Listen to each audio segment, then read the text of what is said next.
নমস্কাৰ বন্ধুসকল, স্বাগতম জনাইছোঁ ইউটিউব চেনেললৈ। বন্ধুসকল, আপোনালোকলৈ ভাল খবৰ এটা লৈ আহিছোঁ। ষ্টাফ চিলেকশ্যন কমিশ্যনে মুকলি কৰিছে অফিচিয়েল নটিফিকেশ্যন এটা, য'ত তেওঁলোকে গ্ৰুপ বি, গ্ৰুপ চিৰ পষ্টসমূহৰ কাৰণে ৰিক্ৰুইট কৰিব আপোনালোকক। চ' বন্ধুসকল, ভিডিঅ'টোত আপোনালোকক SSCয়ে মুকলি কৰি দিয়া গ্ৰুপ বি, গ্ৰুপ চিৰ পষ্টসমূহনো কি হয়, পষ্টকেইটা কোনটো ডিপাৰ্টমেণ্টত খালী হৈছে আপোনালোকৰ, আৰু এপ্লাই কৰিবৰ কাৰণে আপোনালোকৰ এজ লিমিটবিলাক কিমান হ'ব লাগিব, এপ্লাই কৰা কেণ্ডিডেটসকলৰ এডুকেশ্যনেল কোৱালিফিকেশ্যন কি থাকিব লাগিব, তাৰ উপৰিও আপোনালোকৰ চিলেবাছসমূহ কি হ'ব, নেক্সট আপোনালোকৰ চিলেকশ্যন প্ৰচিডিউৰটো কিদৰে হ'ব, সেই গোটেই কথাখিনি আমি ভিডিঅ'টো ডিছকাছ কৰিম। চ' ভিডিঅ'টো আপোনালোকে প্ৰথমৰ পৰা শেষলৈকে চাব। বন্ধুসকল, আপোনালোকক SSCয়ে মুকলি কৰি দিয়া অফিচিয়েল নটিফিকেশ্যনটোলৈ লৈ যোৱাৰ আগতে এইডোখৰতে এটা কথা ক'ব বিচাৰিছোঁ। যিসকলে মোৰ চেনেলটো নতুনকৈ আহিছে তেওঁলোকে চেনেলটো প্লিজ ছাবস্ক্ৰাইব কৰি ল'ব, যাতে আপোনালোকে জবৰ নটিফিকেশ্যনবিলাক আপ টু ডেট পাই থাকে। আৰু যিসকলে মোৰ ভিডিঅ'সমূহ চাই কিন্তু এতিয়ালৈকে ছাবস্ক্ৰাইব কৰা নাই তেওঁলোকে চেনেলটো প্লিজ ছাবস্ক্ৰাইব কৰিব, ভিডিঅ'টো লাইক কৰিব, ভিডিঅ'টো বন্ধুসকলৰ মাজত শ্বেয়াৰ কৰিব। বন্ধুসকল, এতিয়া লৈ আহিছোঁ আপোনালোকক SSCয়ে মুকলি কৰি দিয়া অফিচিয়েল নটিফিকেশ্যনটোলৈ, য'ত তেওঁলোকে গ্ৰুপ বি আৰু গ্ৰুপ চি পষ্টসমূহৰ কাৰণে অফিচিয়েলি নটিফিকেশ্যন লিয়াইছে। তেওঁলোকে নটিফিকেশ্যনটোত লিখি থোৱা আছে কম্বাইণ্ড গ্ৰেজুৱেট লেভেল এক্সামিনেশ্যন 2021। ত' ইয়াতে আপোনালোকৰ ডেটসমূহ দি থোৱা আছে। Dates for submission of online application 23 December 2021, আৰু আপোনালোকৰ লাষ্ট ডেট হৈছে 23 জানুৱাৰী 2022। চ' আপোনালোকৰ last date and time for receipt of online application জানুৱাৰী 23 তাৰিখ 2022, আৰু আপোনালোকৰ যোনটো অনলাইন পে'মেণ্ট কৰিব লাগিব তাৰ লাষ্ট ডেট হৈছে 25 জানুৱাৰী 2022। চ' যিসকল কেণ্ডিডেটছে অফলাইন চালান কাটিব তেওঁলোকৰ লাষ্ট ডেট হৈছে 26 জানুৱাৰী 2022, আৰু যিসকলে বেংকৰ পৰা চালান কাটিব তেওঁলোকৰ হৈছে লাষ্ট ডেট 27 জানুৱাৰী 2022। চ' যিসকল কেণ্ডিডেটছে এপ্লাই কৰে তেওঁলোকৰ কম্পিউটাৰ বেছ এক্সামিনেশ্যন এটা হ'ব টায়াৰ 1ৰ। চ' সেই এক্সামিনেশ্যনটো 2022 এপ্ৰিলত হ'ব। বন্ধুসকল, এতিয়া চাওকচোন SSCয়ে মুকলি কৰি দিয়া পষ্টসমূহনো কি হয়। চ' ইয়াতে তেওঁলোকে অফিচিয়েলি লিখি থোৱা আছে যে staff selection commission will hold combined graduate level examination 2021 for filling up of various group B and group C post in different ministries, departments, organization of government of India and various constitutional bodies, statutory bodies, tribunals, etc. The details of the examinations are as follows. So postসমূহ হৈছে আপোনালোকৰ তেওঁলোকে মুকলি কৰি দিয়া official এডভাৰটাইজমেণ্টতে আপোনালোকৰ ধুনীয়াকৈ লিখি থোৱা আছে নেম অফ দি পোষ্টৰ এগেইনষ্টত আপোনালোকৰ কোনটো ডিপাৰ্টমেণ্টত খালী হৈছে, পোষ্টটোৰ ক্লাছিফিকেশ্যনসমূহ কি, গ্ৰুপ বি নে গ্ৰুপ চি পোষ্ট, আৰু তাৰ লগতে এজ লিমিটসমূহ। ফাৰ্ষ্ট পোষ্ট হৈছে এছিষ্টেণ্ট অডিট অফিচাৰ, আপোনালোকৰ Indian audit and account department under CNAG। তাত আপোনালোকৰ পোষ্টটো খালী হৈছে। ক্লাছিফিকেশ্যন অফ পোষ্টটো হৈছে বি, এজ লিমিটটো হৈছে 18 to 30 years।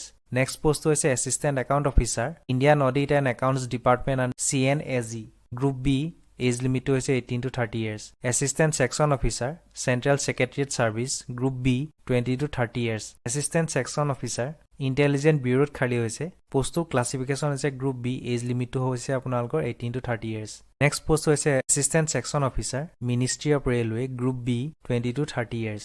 Assistant section officer, ministry of external affairs, group B, 20 to 30 years। Assistant section officer AFHQ, classification হৈছে গ্ৰুপ বি, এজ লিমিটটো হৈছে 20 to 30 years। নেক্সট পোষ্ট হৈছে assistant section officer, ministry of electronics and information technology, পোষ্টটো হৈছে group B, age লিমিটটো হৈছে 18 to 30 years। Next post হৈছে assistant other মিনিষ্ট্ৰিজ department organisations, পোষ্টটো হৈছে গ্ৰুপ বি, এজ লিমিটটো হৈছে 20 to 30 years। নেক্সট পোষ্ট হৈছে assistant section officer other ministries departments and organisations, group B, 18 to 30 years। Next post হৈছে inspector of income tax CBDT, group C, 18 to 30 years। Next inspector CGST and central excise, পোষ্টটো খালী হৈছে আপোনালোকৰ CBIC, group বিৰ post, 18 to 30 years age limit. Next post হৈছে inspector preventive officer CBIC, group B, 18 to 30 years। Next inspector এক্সামিনাৰ CBIC, group B, 18 to 30 years। Assistant enforcement officer, পোষ্টটো খালী হৈছে director of enforcement, department of revenue, group B, age লিমিটটো হৈছে 18 to 30 years। Next পোষ্টটো হৈছে sub inspector, পোষ্টটো খালী হৈছে আপোনালোকৰ central bureau of investigation, group B, age লিমিটটো হৈছে 20 to 30 years। নেক্সট পোষ্ট হৈছে ইনস্পেক্টৰ পোষ্ট, খালী হৈছে আপোনালোকৰ ডিপাৰ্টমেণ্ট অফ পোষ্ট, পোষ্টটো গ্ৰেড হৈছে গ্ৰুপ বি, এজ লিমিটটো হৈছে 18 to 30 years। Next inspector central bureau of narcotics, group B, 18 to 30 years।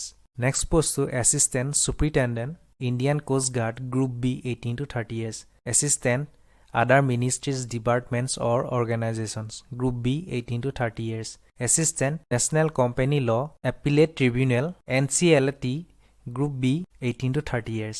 Next research assistant national human rights commission, group B, 18 to 30 years। Next divisional accountant office under CNAG, group B, 18 to 30 years। Next sub inspector national investigation agency, Group B 18 to 30 years. Next Junior Statistical Officer, Statistical and Program Implementation, Group B 18 to 32 years. Next Statistical Investigator Grade 2, post khali hoise Registrar General of India, Group B 18 to 30 years. Next Auditor Officers under CNSE, Group C 18 to 27 years. Auditor Other Ministry or Departments, Group C 18 to 27 years. Auditor Office under CGDA, Group C 18 to 27 years. Accountant Office under CNSE, Group C 18 to 27 years. Accountant Junior Accountant Other Ministry or Departments, Group C 18 to 27 years. Senior Secretariat Assistant or Upper Divisional Clerk, Ministry of Electronics and Information Technology, Group C 18 to 27 years. Senior Secretariat Assistant Upper Divisional Clerk, post khali hoise Central Government Offices or Ministry and other CSCS grades, Group C 18 to 27 years. Tax Assistant CBDT, Group C 18 to 27 years. Tax Assistant CBIC, Group C 18 to 27 years. Next post hoise Sub Inspector, khali hoise apnalokor Central Bureau of Narcotics, grade hoise Group C, age limit hoise 18 to 27 years. Next jihokol interested candidates hokole post gitar kane apply koribo teolokor kane dutaman important kotha yate likhito ase note 1 note 2 note 3 ke. So yatno ki likha ase sao. The commission makes final allotment of the post on the basis of merit cum preference of post given by the candidate, and once a post is allotted, no changes of post will be made by the commission due to non-fulfillment of any post specific requirements of physical, medical, educational standards, etc. So যেতিয়া আপোনালোকে form fill up কৰিব আপোনালোকক preference দিবলৈ এটা option এটা আহিব। So আপোনালোকে যেতিয়া প্ৰিফাৰেন্সত দিব আপোনালোকে কোনটো পোষ্টৰ কাৰণে এপ্লাই কৰে, তাৰ পিছত যেতিয়া আপোনালোকৰ সিলেকশন হ'ব সিলেকশনটো সেই মতে আপোনালোকৰ মেৰিট বেচিছৰ মতে হ'ব। সো আফটাৰ সিলেকশন আপোনালোকৰ কোনো পোষ্টটো চেঞ্জ নহয়। তো এটা হেতুই তেওঁলোকে লিখিত আছে, আপোনালোকে এবাৰ পঢ়ি চাব। নেক্সট নোটটোত লিখিত আছে যে while giving preference of post at the time of document verification or as and when required by the commission, the candidates may note that there are few posts like inspector, central excise examiner, preventive officer, inspector and sub-inspector in CBN, sub-inspector in CBI and NIA, etc. will have specific requirement of physical standard, physical test and medical standards. Details given at Annexure 17. So jihokol candidates ei post gitar kane apply koribo teolokor karne specific kisma requirement ase, requirement samu mo apnalok pisot dekhwai dim Annexure 17 or dito ase. So jihokol candidates ei post gitar apply koribo teolke SSC e bisara mote requirement kini fulfill koribo lagibo. Next note 3 likha ase je candidate selected for the post of assistant audit officer, assistant account officer will be allotted to various offices in the department spread across India based on number of vacancies required to be filled up through this requirement. Merit order of the candidate and his preference for a particular state. So jihokol candidates assistant audit officer, assistant accounts officer kane apply koribo teoloke across India posting hobo. Apnalokor India beleg jagat apnalokor posting bilak hobo as per the vacancies. So bondhokol yate apnalokor age limit homo dekhwai to ase. Mo apnalokok already post gitar against age limit bilak kiman laibo hetu dekhwai dilu, hei mote apnaloke apply koribo paribo. So next jihokol candidate caste or belong kore teolokor kane age relaxation ase. Yate apnalokor sok SC ST hokolor kane 5 বছৰ age relaxation ase, OBC hokolor kane 3 বছৰ age relaxation ase, PWD unreserved hokolor kane 10 বছৰ age relaxation ase, PWD OBC hokolor kane 13 বছৰ, PWD SC আৰু ST hokolor kane 15 বছৰ age relaxation ase. Next jihokol ex serviceman ase teolokor kane 3 বছৰ age relaxation ase. Next jihokol defense personnel disabled লোক হয় তেওঁলোকৰ কাৰণে 3 বছৰ এজ ৰিলেক্সেশন আছে। নেক্সট ঠিক তেনেকৈ আপোনালোকৰ ডিফেন্স পাৰ্সোনেল ডিসেবল যিসকল এসসি আৰু এসটি ক্যান্ডিডেটস হয় তেওঁলোকৰ কাৰণে 8 বছৰ এজ ৰিলেক্সেশন আছে।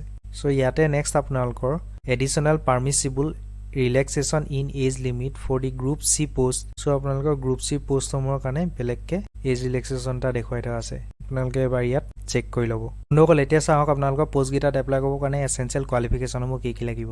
Assistant audit officer, assistant account officer সকলৰ কাৰণে এডুকেশ্যনেল কোৱালিফিকেশন লাগিব, bachelor degree from a recognise university institute. তাৰ লগতে আপোনালোকৰ ডিজায়াবল কোৱালিফিকেশন লাগিব, chartered accountant or cost and management account or company secretary or masters in commerce or masters in business studies or masters in business administration finance or masters in business economics.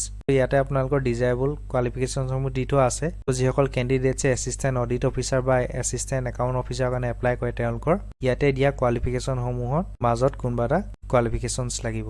তো next পোষ্টটো চাওঁ আহক junior statistical officer ইয়াৰ কাৰণে আপোনালোকৰ bachelor degree in any subject from a recognise university or institute with at least 60% marks in mathematics at 12 standard level or bachelor degree in any subject with statistical as one of the subjects at degree level. So next post to sahok statistical investigator grade 2 ইয়াৰ কাৰণে qualification বিচাৰিছে bachelor degree in any subjects with statistics as one of the subjects from a recognized university or institute. The candidates must have studied statistical as a subject in all 3 years or all the 6 semesters of the graduation course.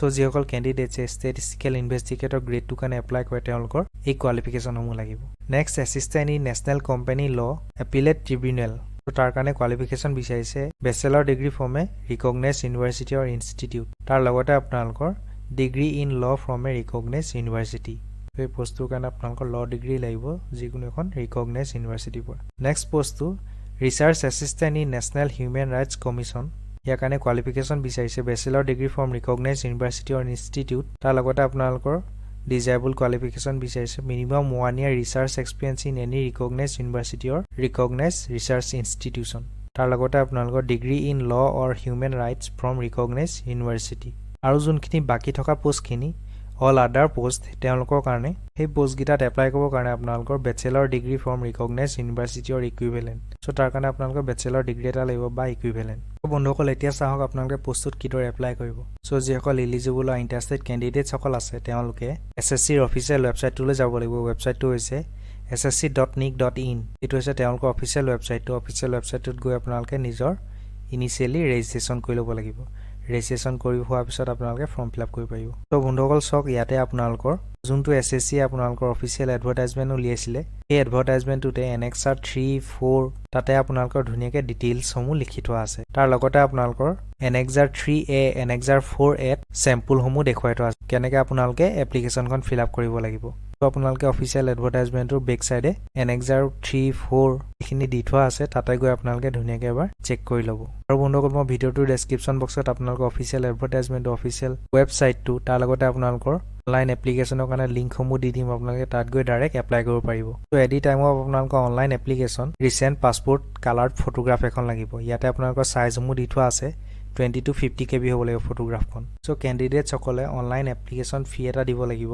কিন্তু ইয়াতে যিসকল women candidates আছে SC candidates আছে ST candidates আছে PWD candidate x সাৰ্ভিসমেন candidates সকলে কোনো application ফি দিব লগা নহয় নেক্সট বাকি যিসকল ক্যান্ডিডেটস আছে OBC MOBC economical weaker section general candidates আছে তেওঁলোকে এপ্লিকেশন ফি এটা দিবলৈ এপ্লিকেশন ফিটো হৈছে 100 টকা তো সেই এপ্লিকেশন ফিটো আপোনালোকে অনলাইন পে কৰিব পাৰে থ্ৰু ভীম ইউপিআই নেট বেংকিং আপোনালোকে অফলাইন চালানো কাটিব পাৰে সো বন্ধুসকল নেক্সট ইয়াতে আপোনালোকৰ চেন্টাৰ সমূহ দি থোৱা আছে ক'ত আপোনালোকৰ এক্সাম বিলাক কণ্ডাক্ট কৰিব তো তেওঁলোকে প্ৰভাইড কৰা অফিচিয়েল নটিফিকেশনখনত আপোনালোকে চেক কৰি ল'ব এবাৰ আপোনালোকে কোনটো জায়গাত এক্সামিনেশন চেন্টাৰ পুট কৰিব সো বন্ধুসকল মই ভিডিওটোৰ ডেসক্ৰিপচন বক্সতে আপোনালোকৰ অসমৰ কোনকিটা জায়গাত চেন্টাৰ পৰিব হেই চেন্টাৰ গিটা আপোনালোকৰ লিখি দিম তাতে আপোনালোকে ভিডিওটোৰ ডেসক্ৰিপচন বক্সতে চেক কৰি ল'ব এবাৰ তো যিসকল ক্যান্ডিডেটছে এপ্লাই কৰিব তেওঁলোকৰ এক্সামসমূহ 4টা টায়াৰত হ'ব Scheme of the examination will be conducted in 4 tiers as indicated below. So আপোনালোকৰ ফাৰ্স্ট টায়াৰটোত হ'ব কম্পিউটাৰ বেস এক্সামিনেশন সেকেন্ড টায়াৰটো একেই আপোনালোকৰ কম্পিউটাৰ বেস এক্সামিনেশন হ'ব থাৰ্ড টায়াৰটোত লিখিত আছে পেইন এণ্ড পেপাৰ মডেল হ'ব ডেসক্ৰিপটিভ টাইপ নেক্সট ফৰ্থটোত হ'ব আপোনালোকৰ computer proficiency test data entry skill test wherever applicable. So আপোনালোকৰ এছএছসি এ কণ্ডাক্ট কৰা এক্সামটো 4 টায়াৰ বেসড হ'ব তো বন্ধুসকল ইয়াতে তেওঁলোকে দেখুৱাই থোৱা আছে Scheme of Tier 1 and Tier 2 examination তাত আপোনালোকৰ কি সাবজেক্টছ বা কিমান মাৰ্কস কে আহিব কেটা কোৱেশ্চন থাকিব আৰু কিমান সময় থাকিব সেই বস্তুখিনি গুটেইখিনি দেখুৱাই থোৱা আছে সো ইয়াতে আপোনালোকৰ Tier 1 ত আছে সাবজেক্ট সমূহত জেনাৰেল ইন্টেলিজেন্স এণ্ড ৰিজনিং তাত আপোনালোকৰ 25টা কোৱেশ্চন আহিব 50 মাৰ্ক থাকিব জেনাৰেল এৱাৰনেস 25টা কোৱেশ্চন 50 মাৰ্ক কোৱান্টিটিভ এপ্টিটিউড 25টা কোৱেশ্চন 50 মাৰ্ক ইংলিশ কম্প্ৰিহেনশন 25টা কোৱেশ্চন 50 মাৰ্ক সো তাতে আপোনালোকৰ টোটাল 1 ঘণ্টা থাকিব So next tier 2 আপোনালোকৰ পেপাৰ 1 ত থাকিব কোৱান্টিটিভ এবিলিটিজ তাৰ কাৰণে আপোনালোকৰ 100টা কোৱেশ্চন থাকিব 200 মাৰ্কৰ নেক্সট আপোনালোকৰ পেপাৰ 2 ত থাকিব ইংলিশ ল্যাঙ্গুৱেজ এণ্ড কম্প্ৰিহেনশন তাত আপোনালোকৰ টোটাল কোৱেশ্চন 200টা থাকিব মাৰ্কস থাকিব 200 মাৰ্ক নেক্সট পেপাৰ 3 থাকিব ষ্টেটিষ্টিক্স 100টা কোৱেশ্চন 200 মাৰ্ক পেপাৰ 4 ত থাকিব general studies finance and economics 100টা কোৱেশ্চন থাকিব 200 মাৰ্কৰ সো আপোনালোকৰ পেপাৰ 2 খন 2 ঘণ্টা আপোনালোকে কমপ্লিট কৰিব লাগিব তো বন্ধুসকল ইয়াতে চাওক আপোনালোকৰ scheme of tyre 3 examination tyre 3 আপোনালোকৰ কেনেকুৱা কি ধৰণৰ থাকিব ইয়াতে লিখিত আছে mode of examination pain and paper mode আপোনালোকৰ টায়াৰ 3 টো ডেসক্ৰিপটিভ টাইপ হ'ব আপোনালোকে নিজে সিলেক্ট কৰি ল'ব আপোনালোকে ইংলিছত দিয়ে নে হিন্দী দিয়ে তাতে আপোনালোকৰ টোটাল 100 মাৰ্কছৰ পৰীক্ষা হ'ব আৰু সময় হৈছে আপোনালোকৰ 1 ঘণ্টা নেক্সট আপোনালোকৰ টায়াৰ 4 এক্সামিনেশ্যন হ'ব সো টায়াৰ 4 ত আপোনালোকৰ computer proficiency test data entry speed test সেইবিলাক কণ্ডাক্ট কৰিব এছ পাৰ দি পোষ্ট যোনকেইটা পোষ্টত আপোনালোকৰ এই বস্তুসমূহ দৰকাৰ হয় সেইমতে আপোনালোকৰ এক্সামিনেশ্যনটো কণ্ডাক্ট কৰিব তো বন্ধুসকল ইয়াতে তেওঁলোকে সিলেবাছসমূহ দি থোৱা আছে আপোনালোকে সিলেবাছসমূহ এবাৰ অফিচিয়েল নটিফিকেশ্যনটোত চাই ল'ব তেওঁলোকে টায়াৰ 1 টায়াৰ 2 টায়াৰ 3 টায়াৰ 4 কাৰণে যি সিলেবাছ দি থৈছে সেই গোটেই বস্তুখিনি ইয়াতে তেওঁলোকে ধুনীয়াকৈ লিখি থোৱা আছে আপোনালোকে এবাৰ চেক কৰি ল'ব সেইমতে আপোনালোকে প্ৰিপাৰেচন কৰিব পাৰিব যিসকল কেণ্ডিডেটছে পোষ্টসমূহৰ কাৰণে এপ্লাই কৰে তেওঁলোকৰ এডমিট কাৰ্ডসমূহ পৰীক্ষাটোৰ 3 দিনৰ পৰা 7 দিনৰ আগত আপোনালোকৰ অফিচিয়েল ৱেবছাইটটোত মুকলি কৰিব তেওঁলোকে ইয়াতে তেওঁলোকে লিখি থোৱা আছে Facility to download admission certificate will be made available 3 to 7 days before the examination on the website of regional office concerned. Candidate must bring print out of the admission certificate to the examination hall. So আপোনালোকক যোনখন admit card দিব এই admit card সমূহ আপোনালোকে at the time of examination আপোনালোকে লৈ আহিব লাগিব তাৰ লগতে আপোনালোকে কি ডকুমেন্টছ সমূহ লৈ আহিব লাগিব ইয়াতে তেওঁলোকে সেই সমূহৰ কথাও লিখি থোৱা আছে In addition to the admission certificate, it is mandatory to carry at least 2 passport size recent color photograph, original valid photo ID, proof having the date of birth as print on the admission certificate. As such, আপোনালোকৰ admit card খনৰ লগতে দুখন recent color photograph লাগিব। তাৰ লগতে আপোনালোকে নিজৰ ID proof এটা নিব লাগিব য'ত আপোনালোকৰ birthday date সমূহ লিখি থোৱা থাকে। যেনেকৈ আপোনালোকৰ Aadhaar card voter ID card driving licence PAN card passport বা আপোনালোকৰ ID card issued by university college school তাৰ লগতে আপোনালোকৰ employer ID card ex servicemen discharge book issued by the ministry of defence বা আপোনালোকৰ any other photo bearing ID card issued by the central or state government so আপোনালোকে যেতিয়া written examination দিবলৈ আহিব admit কাৰ্ডৰ লগত এই বস্তুখিনি লৈ আহিব লাগিব So next চাহক আপোনালোকৰ যেতিয়া ডকুমেন্ট ভেৰিফিকেশন হ'ব সেই ডকুমেন্ট ভেৰিফিকেশন সময়ত কি বস্তু আপোনালোকে আনি দেখুৱাব লাগিব সো ইয়াতে লিখিত আছে candidate have to bring 2 recent passport size color photograph and 1 original valid photograph ID proof while appearing for the document verification photo ID proof can be so ইয়াৰে ভিতৰত আপোনাৰ কোনবা এখন আনিলে হ'ব আধাৰ কাৰ্ড বা ভোটাৰ আইডি কাৰ্ড বা পান card passport driving licence government school college ID card employer ID ex-serviceman discharge book issued by the Ministry of Defense বা আপোনালোকৰ any other photo bearing ID card issued by the central or state government হে তাৰে ভিতৰত আপোনালোকৰ photo ID proof কোনবা এখন আনিলে হ'ব তাৰ লগতে আপোনালোকৰ আৰু কি লাগিব চাওঁ ইয়াতে লিখিত আছে candidate will have to submit copies of the following documents আপোনালোকৰ মেট্ৰিকুলেশ্যন সেকেন্ডাৰী সাৰ্টিফিকেট হেখিনি লাগিব তাৰ লগতে আপোনালোকৰ যোনখিনি এডুকেশনাল কোৱালিফিকেশনৰ সাৰ্টিফিকেট সমূহ আছে এই সাৰ্টিফিকেট সমূহ লাগিব নেক্সট যিসকল ক্যান্ডিডেটস কাষ্ট পৰা বিলং কৰে তেওঁলোকে কাষ্ট সাৰ্টিফিকেট সমূহ দেখুৱাব লাগিব কোনবা যদি ক্যান্ডিডেটস PWD ক্যান্ডিডেট হয় হে তেওঁলোকে PWD সাৰ্টিফিকেট সমূহ দেখুৱাব লাগিব নেক্সট কোনবা যদি ক্যান্ডিডেটস এক্স সাৰ্ভিসমেন হয় আপোনালোকে এক্স সাৰ্ভিসমেনৰ সাৰ্টিফিকেট সমূহ দেখুৱাব লাগিব তো এসএসসি মুকলি কৰি অফিচিয়েল এডভাৰটাইজমেন্টতে আপোনালোকৰ ধুনীয়াকৈ গোটেই ডিটেইলছ লিখি থোৱা আছে আপোনালোকে এবাৰ এডভাৰটাইজমেন্টটো পঢ়ি চাব তো বন্ধুসকল ইয়াতে চক যিসকল ক্যান্ডিডেটছে ইনস্পেক্টৰ পোষ্টসমূহৰ কাৰণে এপ্লাই কৰে বা সাব ইনস্পেক্টৰৰ কাৰণে এপ্লাই কৰে তেওঁলোকৰ ফিজিক্যাল ষ্টেণ্ডাৰ্ডছ কেনেকুৱা হ'ব লাগিব ইয়াতে লিখি থোৱা আছে নেক্সাৰ 17ত Physical standards for the post of inspector, central excise examiner, preventive officer, inspector and sub-inspector in CBN. So তাত আপোনালোকৰ যিসকল ক্যান্ডিডেটছে এপ্লাই কৰিব মেল ক্যান্ডিডেট তেওঁলোকৰ হাইটটো হ'ব লাগিব 157.5 সেন্টিমিটাৰ চেষ্টখন হ'ব লাগিব 81 সেন্টিমিটাৰ তো ইয়াতে আপোনালোকৰ হাইট ৰিলেক্সেশনো আছে height relaxable by 5 centimetre in the case of Garhwalis Assamese Gurkhas and members of scheduled tribes তাৰ লগতে আপোনালোকৰ ফিজিক্যাল টেষ্ট হ'ব সো ফিজিক্যাল টেষ্টত আপোনালোকে 1600 মিটাৰ 15 মিনিটত খোজ কাঢ়িব লাগিব তাৰ লগতে আপোনালোকৰ সাইক্লিং হ'ব 8 কিলোমিটাৰ 30 মিনিটত নেক্সট যিসকল ফিমেল ক্যান্ডিডেটস আছে তেওঁলোকৰ হাইট সমূহ হ'ব লাগিব 152 সেন্টিমিটাৰ আৰু ওয়েট হ'ব লাগিব 48 কেজিছ মিনিমাম তাৰ লগতে যিসকল ক্যান্ডিডেটস গুৰখা গৰৱালিছ আসামিজ আৰু এসটি সকল হয় তেওঁলোকৰ 2.5 সেন্টিমিটাৰ কে হাইট ৰিলেক্সেশন পাব আৰু ওয়েটত আপোনালোকৰ 2 কেজি কে ৰিলেক্সেশন পাব তাৰ লগতে ফিমেল ক্যান্ডিডেটস সকলৰ ফিজিক্যাল টেষ্টত 1 কিলোমিটাৰ 20 মিনিটত খোজ কাঢ়িব লাগিব আৰু 3 কিলোমিটাৰ 25 মিনিটত সাইক্লিং কৰিব লাগিব তো যিসকল ক্যান্ডিডেটছে এই পোষ্টসমূহৰ কাৰণে ইনস্পেক্টৰ সাব ইনস্পেক্টৰ পোষ্টসমূহৰ কাৰণে এপ্লাই কৰে